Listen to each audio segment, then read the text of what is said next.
પાટણ નગરપાલિકાની કામગીરી વિવાદમાં મોટા કોમ્પ્લેક્સો સામે લાચારી અને સોસાયટીમાં દબંગગીરીના આક્ષેપો। પાટણ નગરપાલિકામાં દિન પ્રતિદિન શહેર દબાણોને કારણે ટ્રાફિકની સમસ્યા જટિલ બની છે। એક તરફ શહેરના જાહેર માર્ગો પર નીતિ નિયમોને નેવે મૂકીને ઊભા કરી દેવાયેલા બિન અધિકૃત શોપિંગ સેન્ટરો અને કોમ્પ્લેક્સો સામે તંત્ર મૌન સેવી રહ્યું છે, ત્યારે બીજી તરફ સોસાયટીઓ અને નાના વેપારીઓ સામે નગરપાલિકાની આકરી કાર્યવાહીએ વિવાદ સર્જ્યો છે। શહેરના જાગૃત નાગરિકો દ્વારા અનેકવાર રજૂઆતો અને RCM ના આદેશ છતાં પાટણ નગરપાલિકાના ચીફ ઓફિસર દ્વારા મોટા કોમ્પ્લેક્સ અને શોપિંગ સેન્ટર વિરુદ્ધ કોઈ કાર્યવાહી કરવામાં આવતી જ નથી।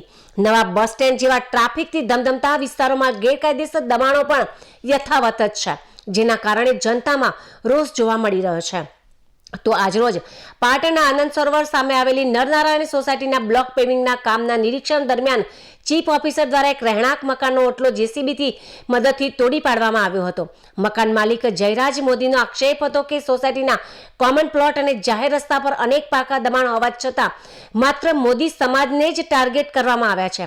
તેમણે ચીફ ઓફિસરના વર્તનને મનસ્વી ગણાવી નુકસાન અંગે નારાજગી વ્યક્ત કરી હતી અને માંગ કરી હતી કે જો દબાણ દૂર કરવા જ હોય તો સમગ્ર સોસાયટીના તમામ ગેરકાયદેસર દબાણો દૂર કરવામાં આવે। તો બીજી તરફ સોસાયટીના પ્રમુખ નલિનીબહેન માને જણાવ્યું હતું આ ઓટલો જાહેર રસ્તા પર હોવાથી સિનિયર સિટીઝનને અવરજવરમાં મુશ્કેલી પડતી હતી।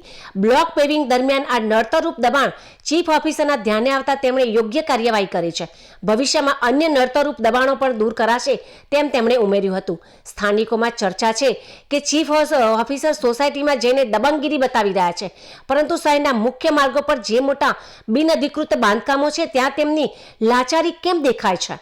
પાટણના જાગૃત નાગરિકો હવે એ સવાલ પૂછી રહ્યા છે કે નવા બસ સ્ટેન્ડ પાસેના અને અન્ય શોપિંગ સેન્ટરો સામે કાયદેસરની કાર્યવાહી ક્યારે કરવામાં આવશે? નરનારાયણ સોસાયટીમાં રહીએ છીએ। મારું નામ જયરાજ ભૂપેન્દ્રભાઈ મોદી છે।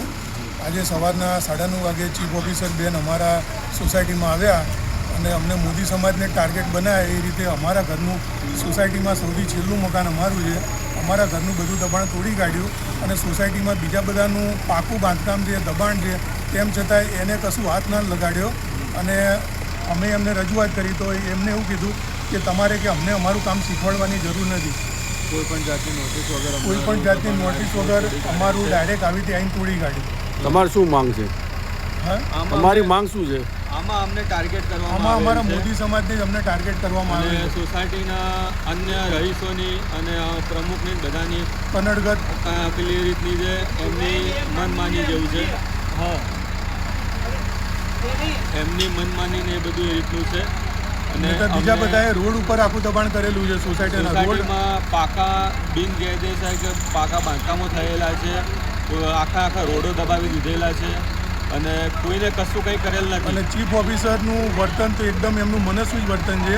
અમારી તો કોઈ રજૂઆત સાંભળી જ નહીં અને JCBથી લાદીઓને નુકસાન કરીને જતા રહ્યા છે, નહીં તો લાદીઓ અમે કીધું અમે અમારી રીતે શાંતિથી ઉખાડી દઈએ તો કે ના કે તો JCB તોડી કાઢશે કે, એટલે અમને આર્થિક રીતે પણ નુકસાન કર્યું છે। લેવલમાં લઈ લે તો સાધન જઈ શકે, પણ એના ભાઈને મેં કહ્યું હું વાત કરીશ। 3-4 દિવસ થયા એટલે મેં પૂછ્યું એને તો મને કહે છે કે એ તો માનતો નથી, કે તો કે જે લેખિતમાં આપો તો સારું, હું લેખિતમાં આપીશ।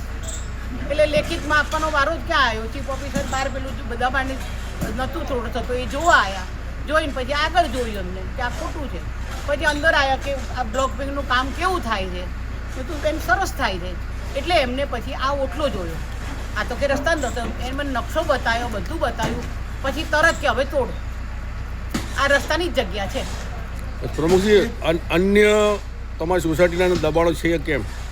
હશે તો જેનું હશે બહાર નીકળશે, માર્જિનની જગ્યા સાંભળો, માર્જિનની જગ્યામાં જે હશે એ રોડ એ લોકો એમનું ખાલી કરશે। કોઈ પાછળ કોઈ રહેવા આવતું હોય એક મારે રસ્તો જોઈએ છે તો ખાલી કરવો પડે।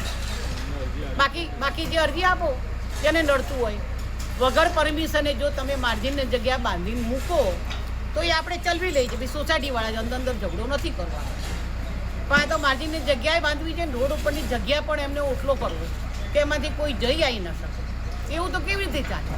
અને અમે તો ઉંમરલાયક છે, સિનિયર સિટીઝન, રિક્વેસ્ટ કરી આ જે બ્લોક પેવિંગ થાય 20-25 દિવસ અમે હેરાન થયા।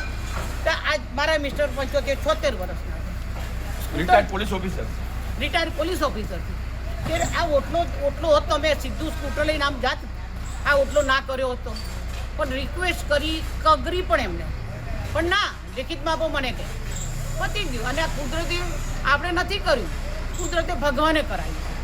એનું કારણ છે કે આટલે સુધી બેન આવે જ નહીં. એ બ્લોક પેવિંગ જોવા આવ્યા હતા, કેવું કામ થાય છે. તો પ્રમુખ છું એવું ઈચ્છું કે સોસાયટી સારી ડેવલપ થાય. આટલા 45માં કોઈએ ક્યાં બ્લોક કરાવ્યું, ક્યાં કોઈ કરાવ્યું? પણ મને ભાવના થઈ કે ના ચલો આપણું આ કુટુંબ કહેવાય. કુટુંબમાં સાથે બહારના સગાવાળા છોકરા બધા દૂર રહેવાના, પણ જે સોસાયટી જ કામમાં આવવાની છે ને, એટલે હું એવું ઈચ્છું છું ને આ સોસાયટીને મારું કુટુંબ છે.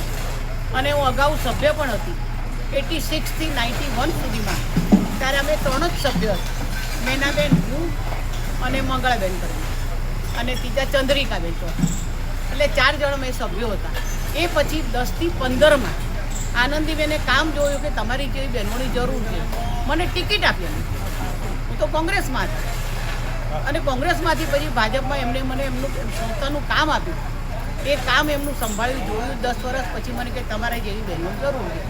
મારે તો ઊભું જ નહોતું રહેવાનું ભાજપમાંથી, છતાં ઊભી રહીને મેં મારું કામ કર્યું.